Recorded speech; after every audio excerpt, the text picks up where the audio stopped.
Are you thinking of owning your dream homes? EJ Investment is here for you. Secure our quality bungalows with 2, 3 or 4 bedrooms, or our story buildings 3 or 4 to 5 bedrooms at very affordable prices with flexible payment plans at our Sanyang Seaview Estate, where you can enjoy the cool breeze with modern infrastructure such as tar roads, covered drainage system, modern electrification with street lights, gated entrance with security posts, and social amenities such as gas station, shopping mall, medical clinic, park, schools, children daycare, and a lot more. Our dedicated team of professionals will keep the estate clean at all times, provide security and patrol team within the estate premises, install latest technologies such as CCTV, Wi-Fi, home network installation, solar panel, and power backup system. Also, check out for our additional home facilities and interior design service such as premium tiling, wall plaster, home landscape, fingerprint home lock, and a lot more. Visit our office at Senegambia Kololi Highway and get a free site visit tour, or contact us on 4464-838. WhatsApp us on 3259220. Or you can visit our Facebook page or Instagram on EJ Investments. EJ Investments, we are first in properties.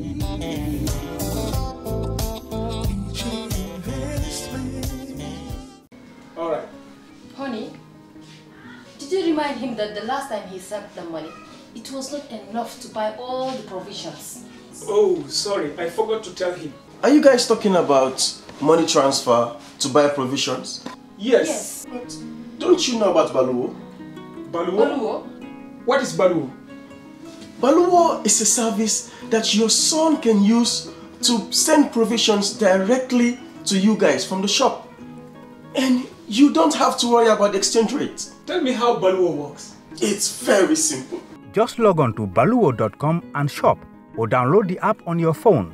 You can shop on the website or using the app to buy online basic products for your family and friends.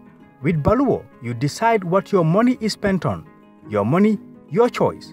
Buy online products for your family and friends in the Gambia, Senegal, Nigeria or Mali. Baluwo, better than sending money. Assalamu alaikum badi ngol ngale konton kale bismillah ko deke mobe kirfatu jube kankal tendu kale je baki albe mol no makanna programme mol beto mi alon ko nga wale natale of course am kirfatu well of course bi natale damen drong wolem kiti bungol to la mi alon ko la doku la dol bi jele mi alon ko be balam bayala ko de doko kela natre mela salary wala ela alawan sol mi alon ko e nya e wala e ka wala soro pour ka la fay ko manta tende na doko la ni mukuleti mi alon ko kam tale ko commencer ta Gambia banko kanjang kabrin kunun ando bilem lum fula nyangoti mi alon ko baki ne natale pour ka jega ka kumba po nga jibe mune be kerin jang be folo la damen drong walem am kanifing magistrate court nga jibe itolbe mune la jang mune be kerin jang nimbota jam fana mbita banjule dula mi alon ko la alfa fo be wolto kata fo ela karfo fo la diamula be wolto ni tolbe be kacala le nimbota jang o dal nal badi malem te buba gajigo anina cameraman Mustafa Kinte ala barka. What's your name? My name is Mrs. Ramatulai Toure Diop. What's your position here? I am the registrar of this Kanifing Magistrate Court. I learned that you are on strike. Can you tell us what is the reason behind this? Anyway, as I am speaking to you right now, and on behalf of the subordinate staff of Kanifing Magistrate Court, I'm not going to go in detail of the reason why we are on sit-down strike, because we have a spokesperson who is right at the High Court. I may later refer you there. But just to give you a clue of the reason why we are on sit-down strike is for the concern of the subordinate staff that has been raised to the management since last year, July 2019, pertaining to our increment of allowances, responsibility allowances, and creation of risk allowances. There are so many correspondence between us, the subordinate staff, through our task force committee, with the management, but nothing has been done other way. We have seen that it is right time for us to demand for what belongs to us or what we are supposed to have, and they are neglecting us. This is the reason behind the whole strike. This is just a clue of it. I may refer you to our spokesperson at Banjul With due respect. Quite well. I understand what you're saying. Actually, there was a increment in salary.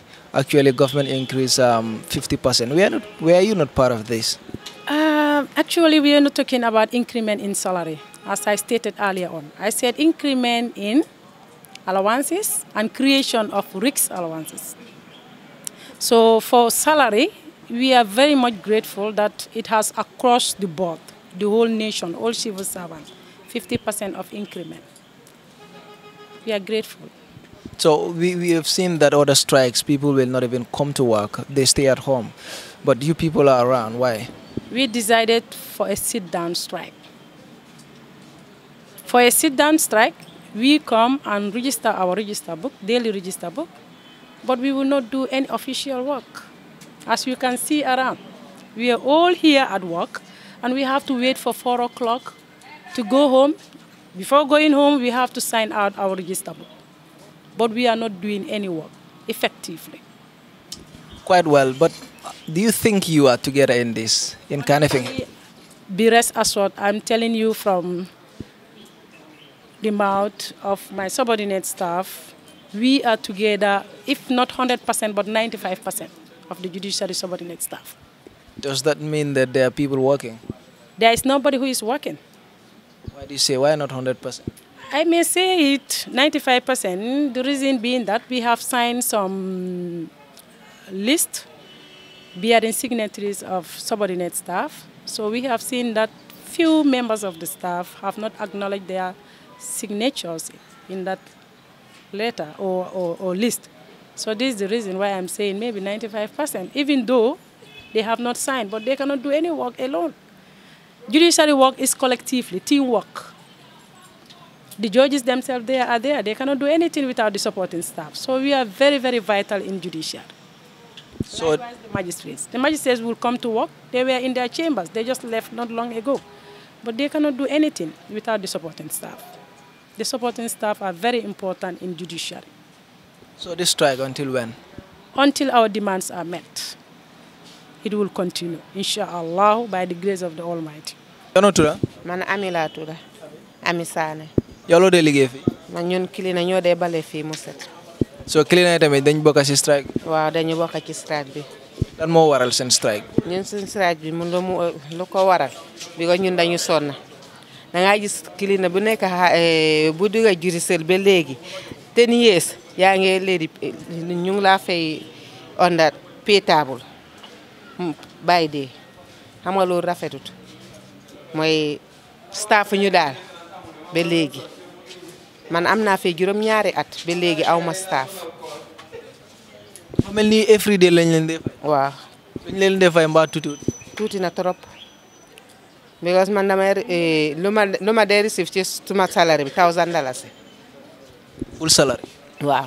$1000. waaw transport bi mooy dee ñëw mu yokk ci transport bi moom la ñu ma dee tegal 1,500. ndax nga dee mën a manage loolu ak sa njaboot. moo tax mënuma manage dara bi yeneen sax suma gars yi sax ñoo ma dee jàppale sax yeneen sax ñoo ma dee may paas yeneen sax may foraatu suma liggéey nii ba pare ma nekk fii di foraatu lu ma am ma koy paasee di dem di ñëw. so fan nga dee jógee pour ñëw fi. man Fajikunda. every day. waaw. so yow tamit si strike bi soo ñëwee tay doo dee bale. duñ dee bale man ak suma gars yi yëpp ñun la commencé sax parce que ñun fajar fii la ñu dee fekk sax waaye léegi dañ dee ñëw fajar suñ ñëwee rek ñu toog. because depuis démb nekkuñu di bale dama wax suma gars yi yëpp nañ teg bale bi ñun tamit ñu bokk ci gars yi jàpp ndax ñu mun ñoo def tamit comme ay nit. yéen lan moo nekk seen naxar luñ leen di fay pa de wala fay bi moo tuuti lan mooy. fay bi moo tuuti ba pare dañu bëgg a staff ñu génnee ñu sax ci grade 1 am na ñoo xamante ne liggéey nañ fi 22 years ñu ngi grade 1 ba léegi. 22 years. waaw grade 1 boobu lañ bëgg mu génna. finally looy wax nguur bi ak ñoo xam ne ñu ngi seetaan seen njiit yi lan nga wax. ñu ngi ñaan dimbal rek ñu dimbali ñu rek ci lu ñu nekk di xeex nii ndax ñu mun koo jàppal ñu mun ñoo jàppal ñu génnee ko waaw loolu laa nekk di ñaan gaay yëpp waaw. Thank you very much mbaɗigol ala barka bake nga ñine sotale of course am kanifing magistrate court ko nga fale ñamente danna jandam ma mbita banjulle nga jibero ke munebe kerinje fongola barali ajele jang documentra ke kan jang ko yafo ñamen akam tale ko molbe siride dolbe atayalla dolbe kacala dolbe lo dolle play kan ngole be kerin jang of course am kanifing magistrate court so mbita banjul fana nga jibero ke mune banjul aden no mangataje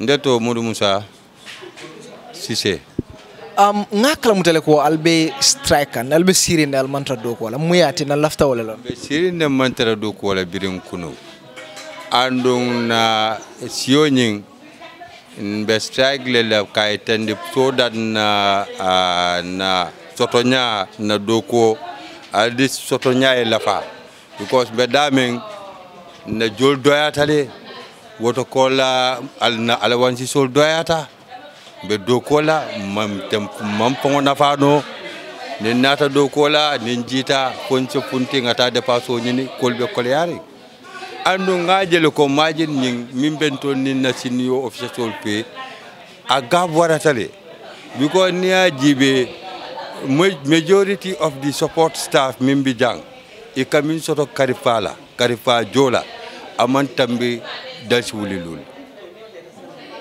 ye autorité sol jibe min yalon ko ibentol santo dolbi je e ka wuli kemele soto dolbi je mi yalon ko aka tambi wuli kemeti e ka min soto e la karifajo ntol mi yalon ko ntolon support staff solti anun tol do ko be bentol lebulu ntol man tara contane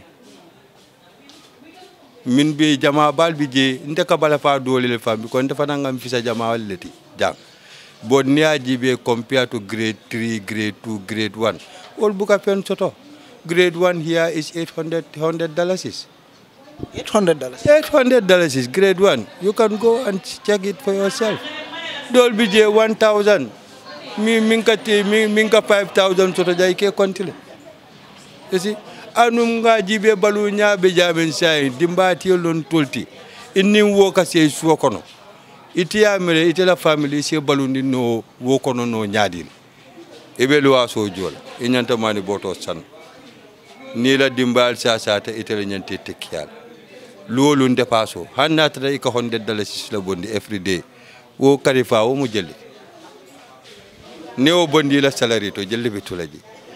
This is the reason why walati nan sita ko sai ndol fa da yemma koy ma any grievance soto against anybody man na fanan ka disrespect gitan ni mola bon la vitale fanan na nyanto fada yadina be damen sai ni judicial staff so ni jita iketere ci lole kay be lif ni la there is no judicial staff boss at Kerinja no at Kering majority will kalif le ni kasey jannim bina do ko la fada waka time ta mang any help soto mete safela le bi ñi manke bi kuti biri ngane nga kodje kaaju ko ñim say bata ketale nga letero le safe since around January ngamre it was since 2 years ago kanna bata da itandila ya tra yaji bebe mako la nyamin bari nin tata nin jikindi nin ko tata fa meta ye bulobula nin strike lafta kila num but because of the covid wala tinna fangam bulolo but signing amanya na kila num bi koti but hani wo fadang nke safele because nga itane ko we are judicial staff it doesn't tell well put ngata on strike la because mobe nya ben toldeka and if you don't work you know doko kuteke nola mo jamal be on in remind nata ni judiciary man doko ke justice te prevail nola kemon ni ajibe jamal ka sit down strike nya me ka si so kono batol bina kang high court jamu doko dulati munaten non ka discipline ne itandila albe doko la mantara doko la mba itandila kon sinano doko la bari doko fa on takel ntam fa absenda because nyanta nala we should not be absent from work bari nin na rafa na nyanta min kelanta kela so mune wala conditional ti ale milla ndo la conditional wala ngami nyininka yo kenna yenna allowance sol lafa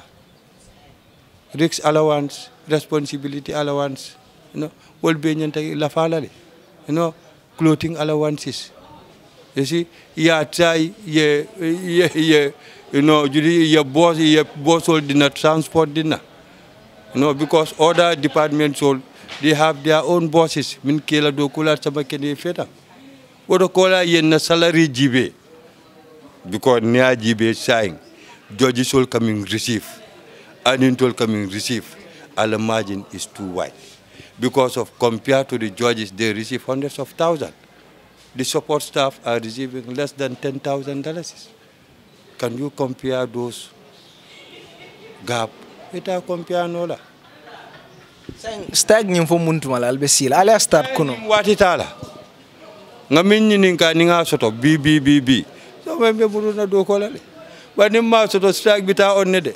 But the same padang authority sol padang ibestanta kanjere. Because at the moment even head soul na tax force head soul Wolman Tarajang at the moment they are at the State House. They are having meeting with the SG, So kumalong tubando bato itata minna meeting wala solution no se satarano jeri. It all invite. It all man tol invite ni mu staff association neti. But staff association fananga nyaton kolle soto. Min yalon ko ngol tamindi wol learning administration o kameti. Ando nga wolde folo tambindi inin administration no kakacha pour nyum koli ba solve nyami wolle ni tata so many occasion kuman solve wol fana yati itaninal ko ibatata le sai mimben kono nga oke wolo nga strike wol mbe wolla so nyin strike na nga start since yesterday but authority sol kananan ando na head sol fana ye command State House le pour ini dia so ibe laban na nyamem fanam mawolo wala tin mbe sio minto nke tolle batu ni nata ini finalize ta nyamen nata ra mfebo mbe wotal but nata ra man febo still yet we are going ahead with this strike mon fatol mantara nung salary increment ben kiran ko salary increment ni ajibe o mon pensi 50% la fano man sekunda dokula 50% is just like comme nata ra $50 le soto. Yeah, another $50 in Africa. You see? What have you done? Need GV $5,000. Wo bete la korda sabanolal. Ite minka interview. Maybe is your job, No, maybe it's your job. Come on, are you serious that people are paid $800 a year? Na nang to the accounts. Nka min foi in the manu. Na alia investigate min be caring. In the judiciary, staff sol ka jo jellella nal nata the doors are open atol mu journalist sollet alafte mi min silonda jang albe soto no lale ndol nga nyinne fo ko we are paid majority are paid less than $5,000 come and investigate for tonyalo pamon ke tonya but ndol nga lo ne ko majority of the staffs are paid less than $5,000 you know to that man maa ngi tudd Keba Salla. Yaa fi nga liggéey yow lan nga liggéey. man as a driver. so yéen tamit ngeen bokk ci strike. waaw den bokk ci strike bi. lan moo waral seen strike. suñu strike bi daal li ko waral ndombo wan daal mooy ñàkk paiement bu baax daal waaw fee bu baax daal manqué na suñu liggéey te ñun ci drive fa leen ñun 4 o'clock 5 o'clock jog neen di dem da jële suñu boos yi si different place ñu ngi leen dem da leen jëli te fu nekk ñu ngi dem ak ñoom waaye ñun den fi nekk amul benn increment boo xam ne si driver si am neen ko driver si amul benn increment boo xam ne am neen ko si judiciaire bi te ñu ngi liggéey donki job la ñoo liggéey tay bi ñoo xëy tay bi ñoo wàcc ñëpp danañ wàcc ba mu des driver mooy njëkk a xëy driver mooy mujjee wàcca waaye ñun suñ sarari man amee suñoo driver c'est grade 2003 maa ngi start fii liggéey 2003 ba léegi 2008 leen ma jox grade 2 ba tey fa la am suma basic salary 1900 la suma yeneen moromi driver fasi ñeneen ci grade 1 ñooñu ngi ci 1400 ay yo noonu non sa nga amul benn boo xam ne suñu basic salary kenn sax egg na ci 2000 dollars amul te ñun ñu ngi dem ak ñoom te dégg la suñ chief justice bi itam kii bu ñu ko fi appointé def ko fi chief justice ñu ñëpp den kontaan assez Gambian ñëpp kontaan na si ne ah kii kat comme ñëw na te Gambian xañ ne Gambian dana xam coonoom métti itam jooyee te den ko jooytu suñ problème yi yëpp den ko jooytu ba mu jeex tag waaye ba tey gisuñ si benn ndimbal leen si gisut waaw ñun suñ demee ñoom workshop xanaa sax léegi la waaye bu njëkk dañoo dem ñoom workshop sax doo fa lekka doo fa naan doo fa def dara doo am sax allowance xam nga ku la joxul lekk doo xalaat pour foofu allowance loolu yëpp dañu ko daan def waaye xëy na sax loolu sax mu ngee change dëgg la mu ngee change ndeg àllisee léegi suñ demee dañu dee jox lekka dendee am tuuti final daal loo xam ne pour transport daal dëgg la fajut dara nag waaye dañu dee jox dara something xam nga nit ki na nga wax sa digganteeg sa yàlla waaw waaye ñun fii ñu ngi nii amuñ sax place foo xam ne fu driver fa de war a toog ñun su tàngee si suñ biir moto la ñoo dugga su seddee suñ biir moto la ñoo dugga su taw suñ biir moto la ñoo dugga amuñ fenn foo xam ne bu ñëwee dañoo mën a toog foofu di noppaleku di mun a xaar suñ boos yi te ñu ngi dawal lu yem ni George Supreme Court George High Court Judges ñun ñu sonn leen si dëkk bi ñun driver fa juuti seri ñun amuñ dara ñun moom den mel ne sax bokkuñ si juuti seri bi moom bona fiti juuti seri ñun driver fa juuti seri ñun xamuñ ko ñun si benn yokkute amut ñun ñu ngi si sonn guddi ñu ngi sonn bëccëg ñoo njëkk a xëy ñooy mujj a wàcc waaw. so lii ban jafe-jafe comme fay bu ndaw boo xam ne nga ne luñ leen di fay baaxul loolu ban jafe-jafe la isi yow ak sa njaboot. fi mu nekk nii ku nekk xam nga dëkk bi kenn ku si nekk xam nga situation bi nu moo demee kenn ku ne xam nga saako maalo lu moo jar ñeneen ñu ngi am sax fuñ dëkk xëy na ñeneen ñi amul fuñ dëkk ñu ngi luwaas nekku na ñëpp am sax kër fuñ dëkk ñeneen ñi dañoo luwaas ci fay bu ndaw boobu ona sanga soo sa doom yaa ngi dem school yaa ngi war a jox sa jabar dépasse ona sanga loolu yëpp problème la yaa ngi manaj ci sare bu ndaw boobu si ni mu see manajee mooy lan la mooy yaa ngi topp daal comme almuudu leen daal almuudu yi parce que ngay taxaw di si nit ñi da ñaanaatu si ñoom danañ wax suñu soxla pour ñu mën a am luñ yóbbu suñu njaboot loolu daal moo si nekk waaye suñu jafe-jafe moom dëgg-dëgg ku nekk xam nga saako maal léegi lu moo jar ak fay boobu ku ko fay doom aadama si jamono buñ toll nii si dundam weer ba weer dee nga koo fay 1900 wala 1400 si basic salary sëñ bi ku la ne coono bu ngi si am coono bu bëri leen si am te kenn ku si nekkaan na si coono waaw. léegi seen strike bi ba kañ. suñu strike bi nag moom mënu ma laa wax ba kañ bi ko soof ñi nga xam ne ñu jiite ñoom seen bopp nekku fi mënaguñoo wax si dara ñun seen kàddu rek la ñoo déglu lu ñu wax rek ci loolu leen téye waaw. dama gis ngeen ñëw fii nii fii liggéeykaay la lu waral téye nañ si strike. waaw parce que fi la ñoo liggéey parce que fii la mën a jooytoo suñ méttit lu ñu naxari si yaakaar ci fii la mën a ñëw jooytu ko fan la ñu mën a dem jooytu ko fi nga liggéeyee foofu nga mën a dem jooytu sa méttit suñ ko defee foo nga ko mën a jooytu suñ ko defutam foo nga ko mën a jooytu ndax du dëgg loolu moo si nekk waaye ñun fii driver moom wax dëgg yàlla sonal neen fii de sonal neen fii 24/7 ñu ngi li ngay liggéey ñoom waaw ñoo njëkk a xëy ñooy mujjee wàcc loolu daal suñ jafe-jafe la te ñun daal amuñ benn increment boo xam ne judiciaire bi defal nañu ko ñun du rus allowance du dara mu ngi noonu waaw thank you so much lii daa mënoon suma kàddu.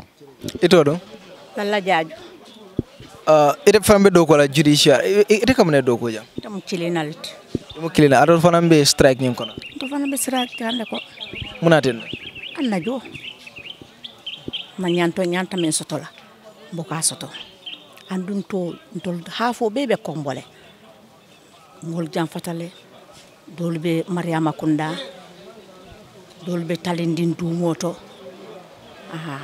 mbe kana 5 katu ngomi yalo ngamo cilinalti nama wuli juna office jelle be mari bulu ni ma wuli juna e bada dala yebo ja yedu ngena yebo ge du ni la bo sire tarage ay tralo rimbanta fa yalo fana manyenya so wala na dol kabona ila so kono fora kulo yente min giten ta kabo na suko na fora kulo ngasilo ngini lam mbetalin din du moto ngasilo ngina ngana sil banta andu jama dongol fanan kamol attaque le siloka mamoto soton complaint moto ku wala pour min satana min sen tol pikna hanna tra moto man tol sendi baddan ko suba juno ay mol kanan na yenana hani wo amanta ninga mitino soto ninga na problème o foy sa fa ko ba jibelal mba kanne abukata asemba ko lan na jo na alawan so man fensi yen tol min geten tol staffol grade 1 ni tata retaita wili woro e ka wala soto wo wili woro wo be mun na farayte ikal jomina grade 1 amansia e kan tolo grade 1 kan jo grade 1 o minna ten wili kiling cheme lulu wo wili kiling o cheme lulu mi yatina fotata wili sabola wolen transportoti anin kundi ngol fane kamilla fantolka wole tata fotata wili sabati wo wili sabo ye mira la bela paso bola woleto ila transport bebe woleto wobe mune sambalete la da samo be woleto anum be bi jamanu men ko ton hafo bebe musole bulu ni ko ila dindi ngol be karandela e ko ila dimbay la 5 kilo e ko ta fango jaato kono ni sasata ila nyin ko dindingo e kawleta yeta l'hôpital to ntol jang hani tiketo mi yati nebe mol employé la pour isemo samano ye tiketo ta pour yeta l'hôpital to e sejo o man soto jang ntol fango la campagne jara an wo ko dindingo kono so wo bata wala tinan tol fanam bambuta na bosñol kan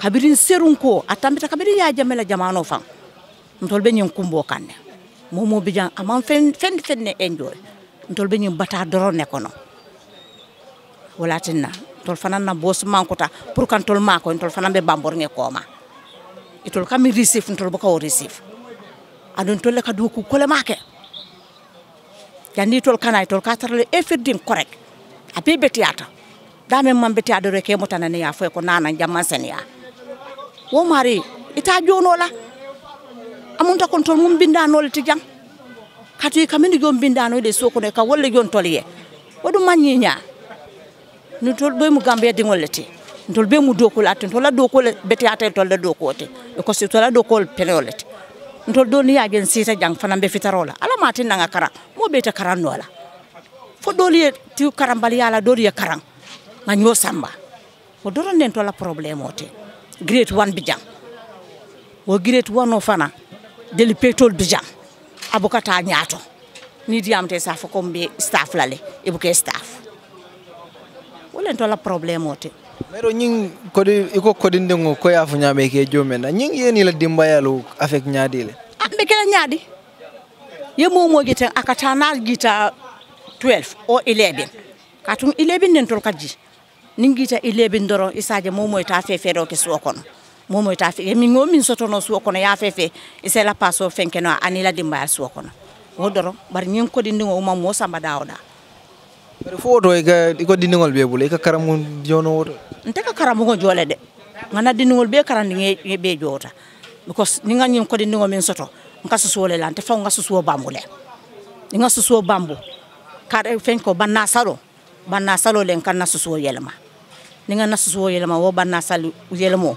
nka wole landi yalon banna sal ko da karamo ka yelele nka farate mala ngani dola karamo jo mamo mo la resito mota sa en finally atul alafta munela mansa kunda do lafta mansa kunda yentol jibe na bosñol fana yentol jibe itol kam receive hanna tarantol man fotela bar hafo farantol fanan sa soto ni tol da samate kono fata yo kulo men fay isa fayn tol ya ntol fanan se konto ngala sima ngo ala wartal bari ta be tanola andun tol be koma andun tol le kadula dada ye nasi itol gandi be fotal na ya tata dula be seniyare ton tol kan ngole wafu ndongol ka taranya pere mol kanteng silo kan gandi be fotal mano ka yemoto soto ni fata wo ko rey accidenta wo kono ikun kan ite jibela ni yamu tambatata yero foy pensore be min fola gambiano le nyen koto miyalon ko momalon ntode fon gambiano nga nyoma ko de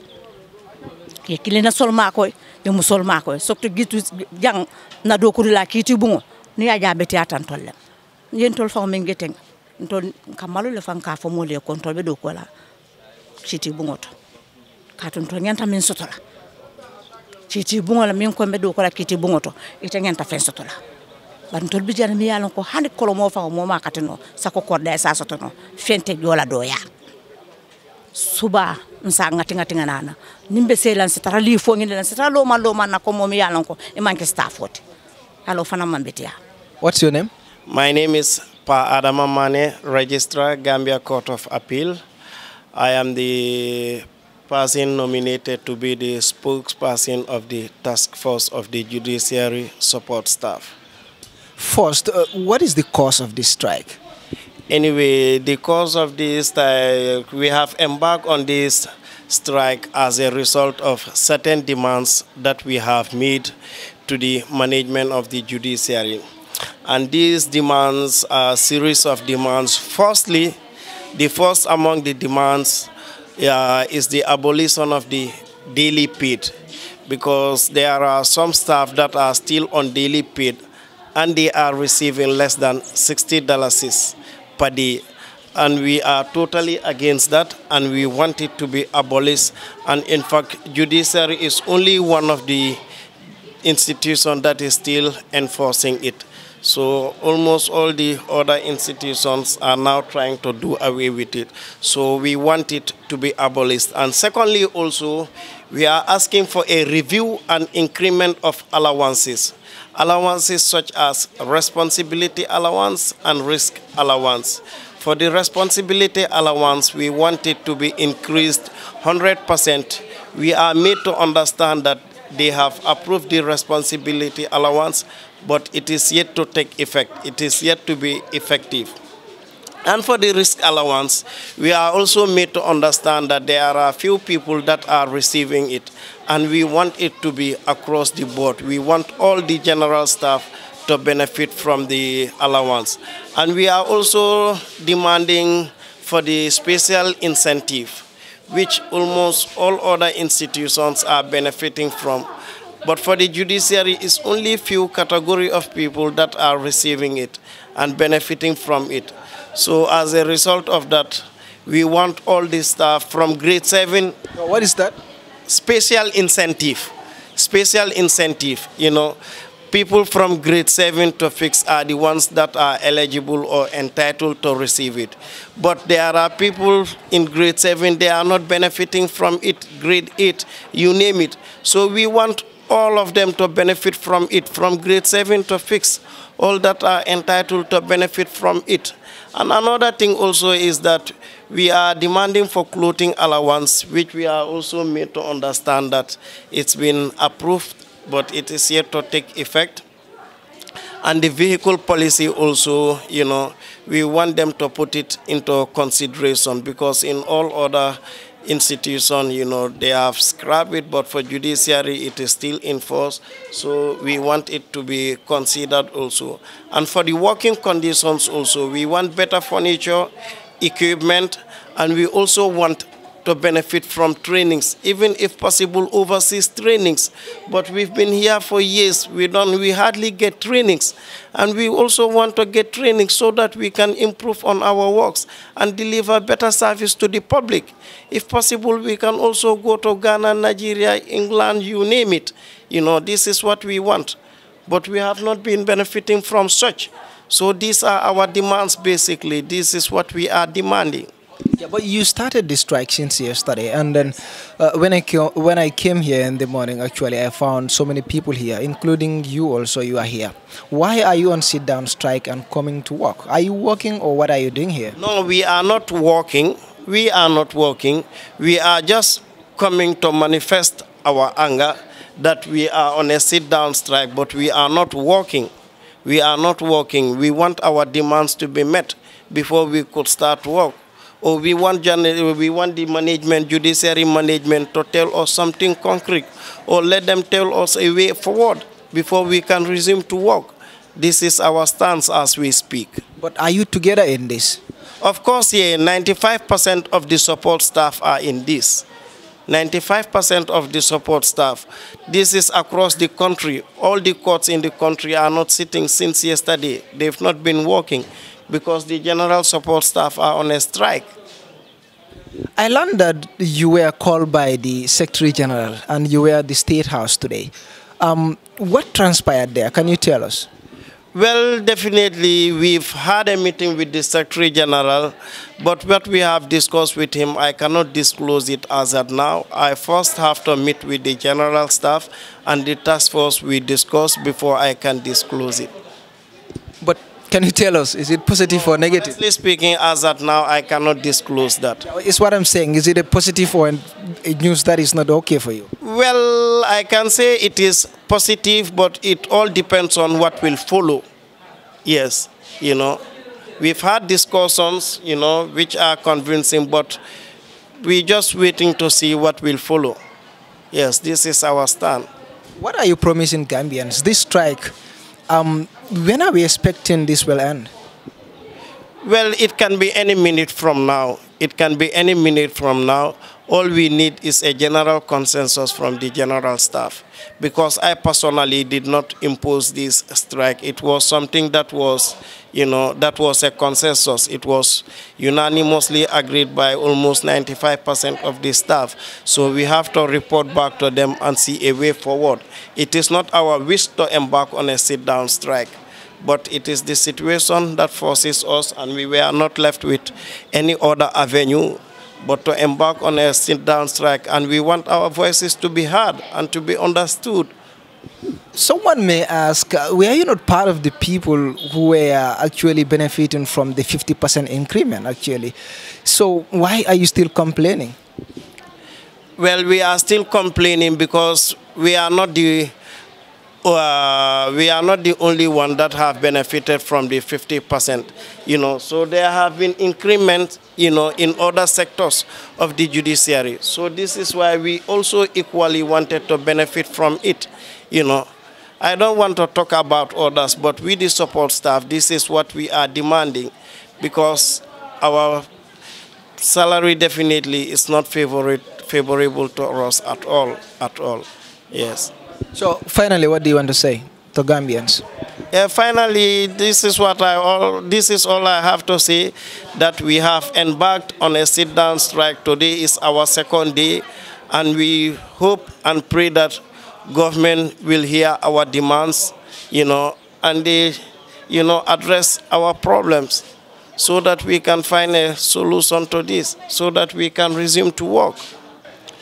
ala barka bake mbadi ngol ngal tentu kal je bake momo ben no makannon kerfatu of course nga nyine sotale bi ale kuma kawlo moyle mi alon ko wolle bota gael bulunga mol interview le mi alon ko lebe do ko la jang di judiciary wolem multi mi alon ko mare na kiti bungol la Gambia banko kan jang akam tele ko itol fanam be balam bayal ko e leftale pour kaje ko la jolu mi alon ko wala sodo kaddo yata leftale pour kaje ko ay lafa bari fanan ala wons dolu bi jele mi alon ko landi ko lefta wala lafa ni wonten ite murla do ko la kabrin kunun akam tele ko e mantara do ko la fo bi fanan e mantara do ko la na teto le jube non ela diamula aliamo ele ay min fo bari ela kacha fana mi alon ko asoto ni SG min kera secretary general ti e ko ita fola folo fo natara itol dammalu e kacha folo bari akam tele ko man sakunda e commandele andung ini kacha le munem kachati amal lon folo bayring e ko fo ye bem folo e kacha jannibe o fintindila woto ngal tendu kala je baki albenno makan no nyamen alnal badi malamte buba gaji go anena cameraman Mustafa Kinte ala barka.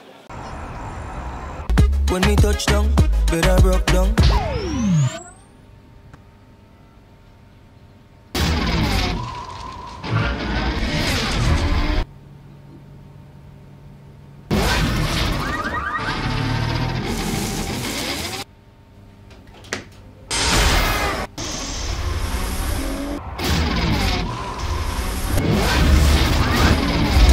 With Gamtel G-Fiber, now you can enjoy super fast internet in gigabytes. G-Fiber is affordable, stable, secured, and accessible to homes, businesses, and enterprises. With Gamtel G-Fiber, the future is speed. Gamtel, creating a brighter future in communication.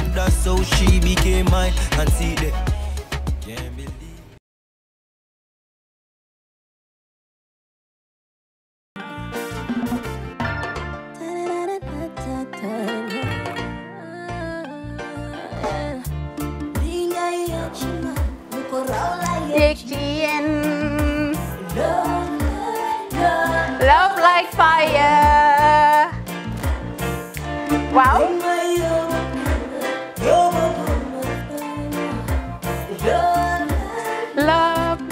like fire. Xam ngeen rek affaire bi xam ngeen fan la skincare la 2020 lañ wax de waaw fii nag mooy kër fan kër zero tache perfect skincare saa su ne rek niñ ko dee defee rek loo lañ soxlaati rek maanaam bu da nga am problème ci seen skin yéen xam ngeen fan la fii ngeen di ñëw suma xarit yeeg am di jàmm yi nga xam ne taas daf lañ sonaloon xam nga doon xeesal ba la ka xum éneew ma lañ ko nag waaye just in case comme ni ko gars yi defee rek en cas just in case loolu xew xam ngeen fi ngeen di ñëw skincare plus si yu baax rek la ñoo dox nag ay baax rek fu ne la ñoo dem ci réew mi di lañ indi rek nag products yu baax du Paris du Italie du USA du fi mu nekk nii sax boole nañ ci nag Sweden fu nekk lañ leen a indi les products bu dee tamit nag da nga ñuul rek ñu lay jamaa natural beauty that melanin dripping we do have stuff for you as well emuñ si skincare products rek ñu ngi ci cuub yi tamit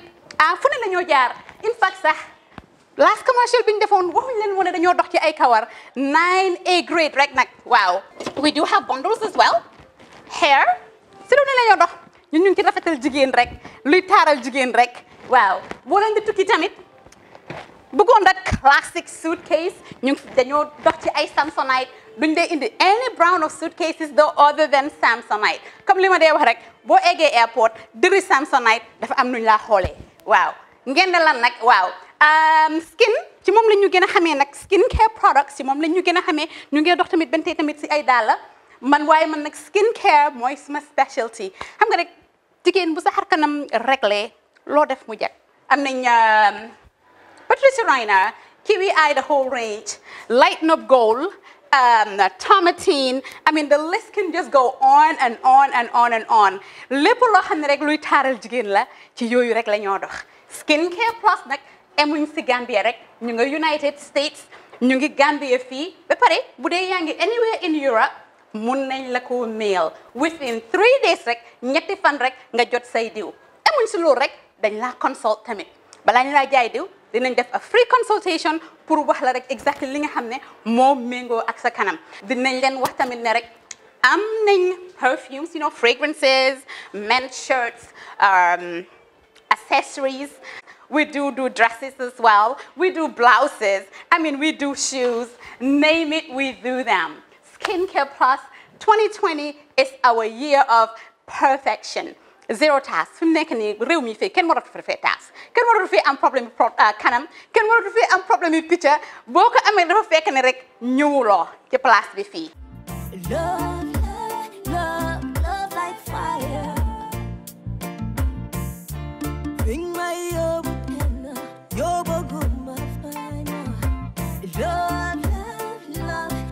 like fire.